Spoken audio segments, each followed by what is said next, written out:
सर्वांना नमस्कार. श्री अर्चना या यूट्यूब चॅनलमध्ये मी अर्चना आपल्या सर्वांचं मनापासून स्वागत करते. आपण आयुष्य जगतो, पण आयुष्य कसं जगायचं याचं उत्तर सनातन धर्माने हजारो वर्षापूर्वी सांगितलेलं आहे.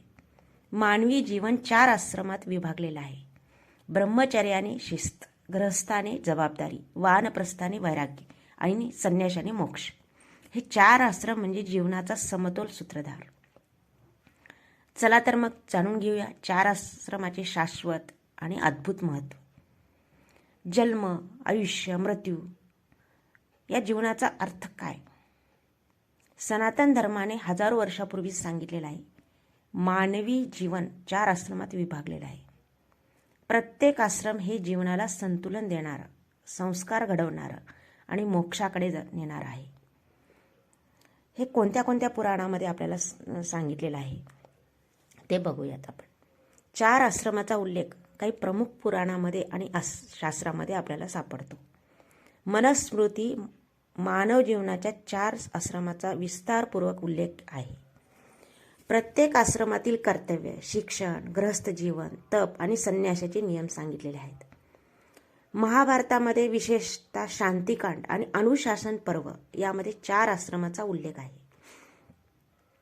ब्रह्मचर्य, गृहस्थ, वानप्रस्थ, संन्यास या टप्प्याचे महत्त्व सांगितलेलं आहे. भागवत पुराणामध्ये खास करून भक्तिप्रवण मार्ग आणि जीवनातील धर्म, कर्तव्य आणि मोक्ष साधण्यासाठी आश्रमाचं मार्गदर्शन दिलेलं आहे. संन्यास आश्रमाचं विशेष महत्त्व आणि मोक्षासाठी त्यागाचे महत्त्व येथे स्पष्ट सांगितलेले आहे. आता आपण पहिला आश्रम बघूयात, ब्रह्मचर्य. हा आश्रम म्हणजे विद्यार्थी जीवन, ज्ञान आणि शिस्त याचा पाया. गुरुकुलात राहून वेद, शास्त्र, नीतिशास्त्र शिकणं, इंद्रिय संयम साधणं आणि चरित्र घडवणं हे याचे मुख्य उद्दिष्ट आहे. विद्या ददाती विनयम विनयाद्याती पात्रता. म्हणजेच याचा अर्थ असा होतो की विद्येने विनय येते, विनयामुळे पात्रता येते. विद्या फक्त ज्ञान नाही, तर ती स्वभाव, शिस्त आणि संस्कार घडवते. ब्रह्मचर्यात शिक्षण घेणारा माणूस पुढील आयुष्याला सक्षम, संयमी आणि कर्तव्यदक्ष बनतो. दुसरा आश्रम आहे गृहस्थ. हा आश्रम म्हणजे विवाह, कुटुंब, समाजसेवा आणि अर्थार्जनाचा टप्पा. माणूस या आश्रमामध्ये घरकुल स्थापन करतो, संतती वाढवतो आणि समाजाला आधार देतो. धर्मार्थ काम मोक्षेच याचा अर्थ असा होतो की हे धर्म, अर्थ, काम, मोक्ष हे मानवाचे 4 उद्दिष्ट. गृहस्थ आश्रम हे 3 आश्रमांना आधार देतो. धर्म आणि संस्काराचे पालन करताना माणूस संतुलित जीवन जगतो, सामाजिक कर्तव्य पूर्ण करतो आणि आत्मिक उन्नती साधतो. तिसरा आश्रम आहे वानप्रस्थ. हा म्हणजे काय? हळूहळू संसाराच्या जबाबदाऱ्यापासून विरक्त होण्याचा मार्ग. संतती, गृहस्थाची जबाबदारी पार पाडल्यानंतर माणूस तप, ध्यान आणि आत्मचिंतन करतो. सत्यम ब्रूयात, प्रियम ब्रूयात. सत्य बोला याचा अर्थ होतो की सत्य बोला पण प्रियतेने. वानप्रस्थ आश्रम शिकवतो वैराग आणि संयम.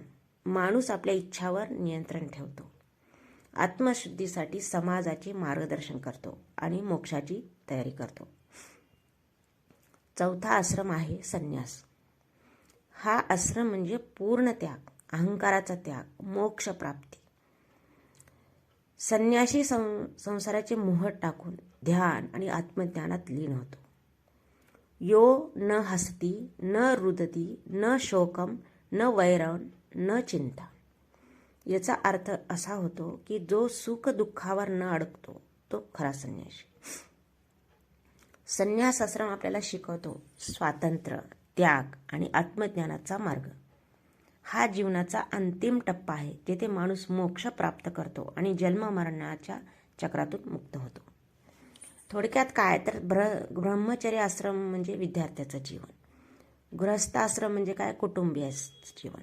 वानप्रस्थ म्हणजे काय? विरक्तीकडे वाटचालीचं. संन्यास आश्रम म्हणजे मोक्ष मार्ग मिळवण्याचा. 4 आश्रम म्हणजे जीवनाचा संतुलन, संस्कार आणि मोक्षमार्ग. ब्रह्मचर्याने काय? ज्ञान.